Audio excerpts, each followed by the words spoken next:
Bonjour mes lovers. Le drama s'ouvre en 2018 avec notre personnage principal, Sol Hee, connue comme chasseuse de menteurs. Elle a la capacité unique de détecter les mensonges d'une personne en écoutant ses réponses. Un jour, Sol Hee est engagée par le chef d'un gang pour interroger 3 hommes soupçonnés de trahison.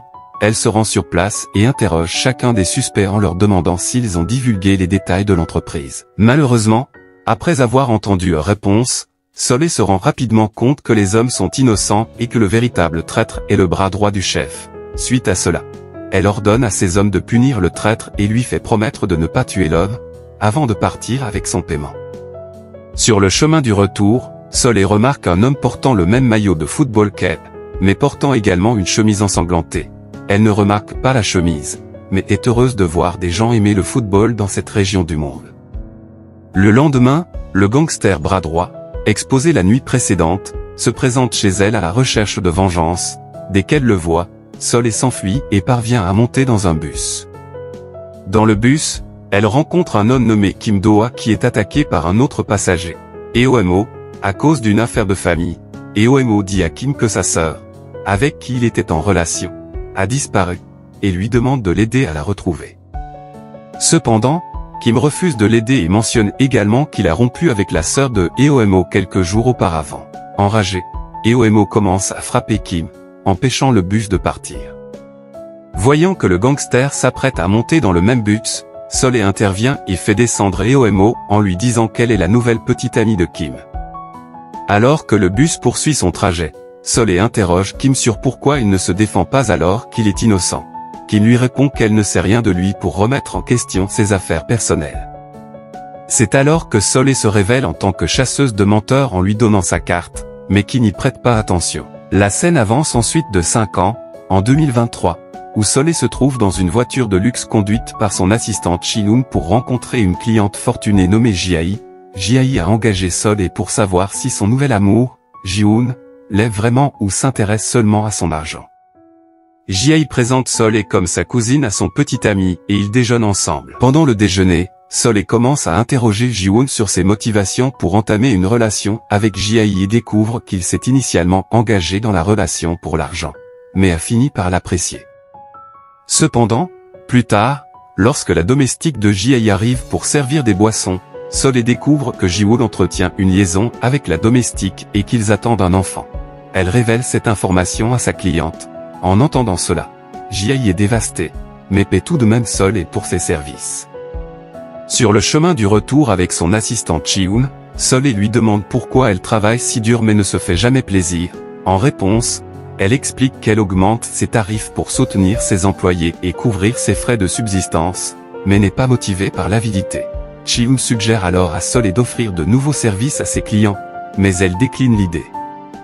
Sol Hee n'aime pas les rituels car elle pense que son pouvoir spécial qui lui permet d'entendre un son fort lorsque quelqu'un ment pourrait être lié à un rituel que sa mère a fait pendant sa grossesse. Nous pouvons voir la mère de Sol Hee priant les dieux de chaque religion pour accorder à son enfant une capacité spéciale pour vivre une vie heureuse. Étonnamment, lorsque Sol Hee naît avec son pouvoir unique, d'abord elle ne l'apprécie pas, mais elle réalise plus tard qu'elle peut l'utiliser pour gagner sa vie. Au lycée, elle décide de devenir chasseuse de menteurs plutôt qu'avocate.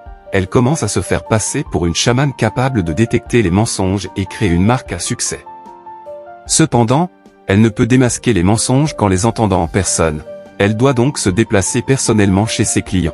Pendant le trajet en voiture, Ji-hoon parle de Kim Do-ha, un célèbre compositeur. Ji-hoon est enthousiaste à l'idée d'assister à une cérémonie de remise de prix où il espère le rencontrer, bien qu'il ne montre jamais son visage, même lors des réunions room. La scène se déplace ensuite vers Kim qui conduit nerveusement la nuit, portant un masque et ignorant les appels d'une chanteuse célèbre. Arrivé à un barrage de police, il devient anxieux lorsqu'on lui demande de souffler dans un éthylotest. Par chance, il parvient à s'échapper alors qu'une autre voiture percute un policier en service et s'enfuit. Après cela, Kim se rend dans un endroit isolé, mais son secret de ne pas être à l'aise pour révéler son visage en public reste inconnu. Pendant ce temps, la cérémonie de remise de prix continue avec la performance de Sia-on et Kim remporte le prix du meilleur compositeur. Au nom de Kim, Sia-on récupère le prix et s'attend à le remettre en personne lors de la soirée qui suit. Les gens interrogent Sia-on à propos de Kim et Deuk-cha, le PDG de l'agence pour laquelle Kim travaille. l'aide à gérer les demandes. À ce moment-là, Monsieur Park, un autre compositeur, affirme que Kim a copié sa chanson et demande une réunion en personne. Cependant, Deok-chan nie son accusation et l'emmène sur le côté pour discuter. Plus tard, les paparazzis suivent Xiaon pour découvrir où elle remettra le prix de Kim. Dans la scène suivante, Xiaon se rend à l'appartement de Kim et lui remet son trophée. Elle tente même de flirter avec lui, mais Kim ne montre aucun intérêt et lui demande de partir. Il prend ensuite des médicaments contre l'anxiété et fait un cauchemar où il assassine une fille. Le lendemain, Cassandra, une employée de Soleil, accueille un nouveau client dans sa boutique de tarot et lui permet d'avoir une réunion secrète avec Soleil. Pendant ce temps, Deok-chan essaie de prévenir Kim de ne pas rentrer chez lui, mais il ne voit pas les messages. À la suite de cela, lorsque Kim arrive devant son appartement, l'un des reporters l'interpelle, déclenchant son anxiété et le poussant à se précipiter dans son appartement. Plus tard, Deok-chan arrive et suggère à Kim de déménager dans sa maison secrète, ce à quoi ce dernier finit par consentir. Le lendemain matin, des affiches d'un criminel masqué sont visibles et les gens espèrent qu'il sera arrêté. Alors Soleil rencontre Cassandra et lui raconte un incident avec un pervers et Cécile lui donne un porte-bonheur, un spray au poivre.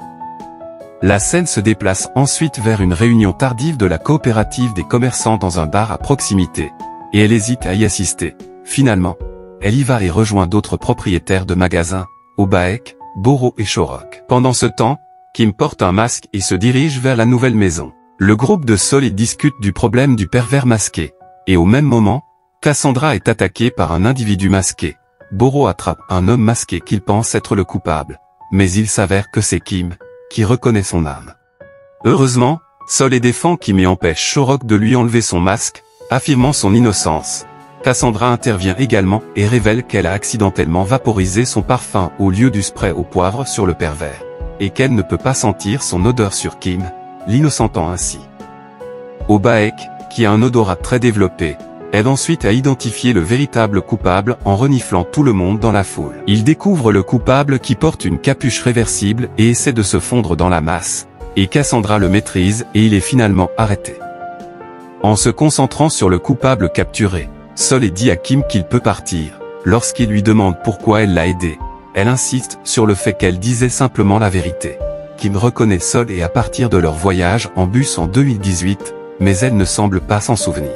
Nous apprenons alors que Kim a déménagé dans le quartier de Soleil, suivant les conseils de Deok-chan, devenant ainsi son voisin. Pendant ce temps, Soleil réfléchit aux actions mystérieuses de Kim et, portant un masque, il est à côté en train de vérifier les mises à jour sur le cas des personnes disparues de la plage de Hachian. Le lendemain matin, Kim se réveille rafraîchi et observe l'atmosphère sereine du quartier depuis son balcon. Pendant ce temps, Soleil aide un client à éviter une escroquerie foncière et utilise son paiement pour acheter une barre d'or qu'elle ajoute à son coffre-fort. À ce moment-là, elle reçoit une notification concernant ses dépenses mensuelles, ce qui la frustre, car sa mère a dépensé une grosse somme sur sa carte de crédit. Sans perdre de temps, elle se rend alors au restaurant où sa mère essaie de duper un médecin.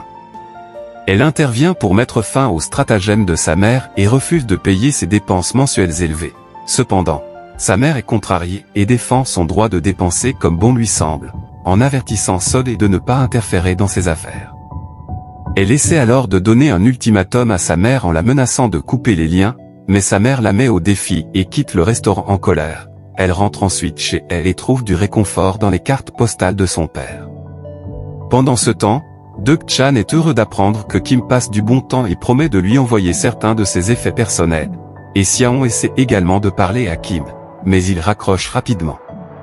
Deok-chan conseille à Xiaon de trouver quelqu'un qu'il aime réellement au lieu de le poursuivre, mais elle croit qu'il a des sentiments cachés pour elle et refuse d'abandonner. Dans la scène suivante, Kim visite un club de jazz et joue du piano pour le public, et un client demande à voir son visage et lui arrache ses lunettes, mais Kim refuse de se conformer. Le propriétaire du club, Shorok, comprend la situation de Kim et intervient pour l'encourager à partir. Le soir, Kim et Soleil regardent tous les deux leurs équipes de football jouer l'une contre l'autre depuis leur chambre. Ils commandent de la nourriture et se rencontrent par hasard à l'entrée lorsqu'ils récupèrent leur commande. Soleil le reconnaît et est surpris de découvrir que Kim est son nouveau voisin. En retour, ce dernier explique qu'il vient d'emménager récemment, et après la fin du match, Soleil est heureuse car son équipe a gagné. tandis que Kim se sent découragé car son équipe a perdu. Le lendemain matin, Kim attend dans sa voiture pendant que des déménageurs apportent ses affaires. À ce moment-là, Ji-hoon arrive pour récupérer Sol et est fasciné par la voiture coûteuse de Kim. Il essaie de prendre une photo mais l'arrête accidentellement. Voyant cela, Kim sort de sa voiture, surprenant Ji-hoon, et lui pardonne. Cela surprend Sol qui trouve cela étrange. À ce moment, Deok-chan rencontre Monsieur Park qui est contrarié par son comportement lors de la soirée de remise des prix. Ce dernier remet en question la relation entre Sia-on et Kim et enregistre habilement Deok-chan admettant que les deux se sont rencontrés la nuit. Il menace ensuite de partager l'enregistrement avec les journalistes et exige de rencontrer Kim d'ici la fin de la semaine. Pendant ce temps, Kim se rend chez sa mère après avoir reçu un appel d'elle. Ils discutent dans sa voiture, où elle s'enquiert de son bien-être et demande l'autographe de Sia-on pour une affaire commerciale. Elle lui conseille également de ne pas sortir avec Sia-on, en lui rappelant leur situation passée. La mère de Kim espère qu'il choisira un meilleur partenaire la prochaine fois et suggère de prendre un repas ensemble dans le futur. Cependant, Kim refuse de s'engager dans une relation future, choquant sa mère lorsqu'il laisse entendre qu'elle a peur qu'il lui fasse du mal, tout comme il l'a fait par le passé à quelqu'un. Le lendemain, Monsieur Park rend visite à Sol dans son café et l'engage pour écouter sa réunion avec Kim et lui faire un signe chaque fois qu'il ment. Par ailleurs, Eomo, toujours hanté par la disparition de sa sœur, est arrêté pour s'être fait passer pour un officier de police et est emmené au commissariat. Et il est frustré par la police pour avoir négligé le cas de sa sœur. Alors que la nuit tombe, Kim rencontre Monsieur Park tandis que Sol écoute leur conversation depuis une autre salle privée. Monsieur Park insiste pour que Kim boive avec lui et évoque des accusations de plagiat de chansons, mais ce dernier nie fermement avoir jamais plagié le travail de quelqu'un et Sol signale à Monsieur Park que Kim dit la vérité. Cependant, Sol découvre que Monsieur Park ment sur son propre éthique professionnelle, car c'est lui le véritable plagiaire. Après la réunion, Monsieur Park est frustré de ne pas avoir obtenu les informations qu'il recherchait. Peu de temps après, Kim paraît Sol et met en garde Monsieur Park de régler son paiement avant qu'elle ne le dénonce pour plagiat. Elle quitte ensuite le café et informe Ji-hoon qu'elle sait que Sia-on et Kim ne sortent pas ensemble. Ji-hoon est surpris et demande comment elle l'a découvert. Pour piquer davantage la curiosité de Ji-hoon, Sol insinue qu'elle a peut-être rencontré Kim en personne. En rentrant chez elle, Sol découvre que Kim s'est évanoui devant leur immeuble. Elle l'examine attentivement et devient de plus en plus convaincue qu'il est effectivement le mystérieux Kim. Elle lui enlève son masque révélant son visage pour la première fois, mais alors qu'elle essaie de remettre le masque à Kim, celui-ci se réveille et lui attrape le bras. Il la quitte ensuite sans lui laisser l'occasion de s'expliquer. Ensuite, Deok-chan rend visite à Kim et essaie de le rassurer en lui disant que Sol essayait peut-être de l'aider, étant donné qu'il s'était évanoui. Kim s'inquiète que Sol puisse se souvenir de leur rencontre dans le bus à Action. Cependant Deok-chan lui dit de ne pas réagir de manière excessive, car il n'y a qu'une seule photo floue de lui sur internet et elle ne connaît donc pas son secret. Pendant ce temps, Sol apprend que Kim est le mystérieux compositeur travaillant avec Sia-on, mais elle est toujours confuse quant à sa volonté de cacher son identité. Cette nuit-là, Kim reste anxieusement dans son appartement à la recherche de mises à jour sur l'affaire de Action. Malheureusement, son insomnie revient et il a du mal à dormir. Le lendemain matin, il se rend dans une pharmacie pour acheter des somnifères. En rentrant chez lui, il est choqué de trouver des journalistes en attente d'une autre célébrité. Et il décide que c'est trop risqué de rester et quitte l'appartement. Ensuite, Sol aperçoit Kim arriver, mais remarque qu'il essaie de cacher son identité. Elle s'excuse alors auprès de lui pour l'incident du masque et explique qu'elle s'inquiétait pour lui. Kim lui demande si elle se souvient de lui et ce qu'elle a pensé en voyant son visage, mais Sol ne se souvient toujours pas de leur rencontre passée. Elle lui dit seulement qu'il est beau, mais pas son type. Pendant leur conversation, un homme s'approche d'eux en prétendant avoir perdu son téléphone et avoir besoin de passer un appel urgent. Sol sent que l'homme dit la vérité et lui prête son téléphone. Kim, n'ayant aucune idée que Sol est une chasseuse de mensonges, essaie de la prévenir des arnaqueurs potentiels, mais elle insiste sur le fait que l'homme est honnête. Kim commence à se demander pourquoi Sol accorde autant de confiance, mais elle précise qu'elle ne fait confiance à personne. Le lendemain, la mère de Sol, Yang Suk, envoie à sa fille une photo en prétendant faire la queue pour des dons alimentaires. Voyant cela, Sol l'appelle, déterminée à ne pas tomber dans ses pièges cette fois-ci, et refuse de l'aider jusqu'à ce que sa mère prouve qu'elle dit la vérité. Pendant ce temps, le frère de Deok-chan, Jae-chan, qui travaille également pour la société, le confronte à propos d'une diminution de salaire. Deuk-chan explique qu'il a réduit les fonds que Jae-chan avait détournés de l'entreprise et le met en garde de ne plus s'impliquer dans des affaires qui échouent. À ce moment-là, Deuk-chan reçoit un appel et quitte brièvement son frère Jae-chan et le laisse seul, pendant lequel Jae-chan vole ses clés de voiture. Il vérifie l'historique de la voiture et découvre que Deuk-chan se rendait fréquemment dans un quartier de Yongsu. Jae-chan décide alors d'échanger ses informations avec Xiaon en échange de sa promotion de son restaurant de hamburgers. Dans la scène suivante, Yang Suk arrive par erreur devant l'appartement de Kim en pensant que c'est celui de sa fille, et à travers ses notes, elle demande de l'argent. Heureusement, Sol-hye arrive à temps et une confrontation entre mère et fille éclate. Yang Suk prétend avoir des nodules aux cordes vocales, mais Sol-hye voit à travers son acte. Ils se disputent et Sol-hye finit par donner de l'argent à sa mère pour la faire partir. Cette nuit-là, Sol-hye et Kim se retrouvent par hasard sur leurs balcons respectifs et Sol-hye s'excuse du comportement de sa mère et en dit plus sur leur relation tendue. Kim comprend sa situation et révèle qu'il a aussi des problèmes familiaux, offrant ainsi un peu de réconfort à Sol-hye. Le lendemain, ils se rencontrent par hasard dans l'ascenseur et Kim entend Sol-hye discuter d'un rendez-vous arrangé avec son client, ce qui le fait mal comprendre leur relation. Elle passe donc au Tarot Café et parle à Cassandra d'un homme qu'elle a vu plus tôt sans réaliser que c'était le détective Lee Gang-min. Plus tard dans la soirée, elle rencontre une cliente et son fiancé, soupçonnant que le garçon ment après une interaction. Elle confirme les soupçons de sa cliente et lui conseille de mettre fin à la relation. Mais elle refuse toujours d'abandonner. Cette conversation fait réfléchir Sol-hye sur sa relation passée avec Gang-min, se souvenant de leur amour et de la raison pour laquelle cela s'est terminé tristement. Sol-hye va dans un bar pour boire où elle rencontre Ji-hoon, l'homme qui avait une liaison avec la femme de ménage de sa petite amie précédemment. Ji-hoon confronte Sol-hye en l'accusant d'avoir ruiné sa vie. Heureusement, Kim est également là, jouant du piano pour la foule, et remarque que Sol-hye est en difficulté. Il intervient alors pour la protéger, oubliant dans sa hâte de mettre son masque, révélant ainsi son visage à Sol-hye. Ensuite, Kim conduit Sol-hye, qui est ivre, chez elle et remarque qu'elle apprécie la musique et agit de manière mignonne. Ils finissent par manger dans un restaurant.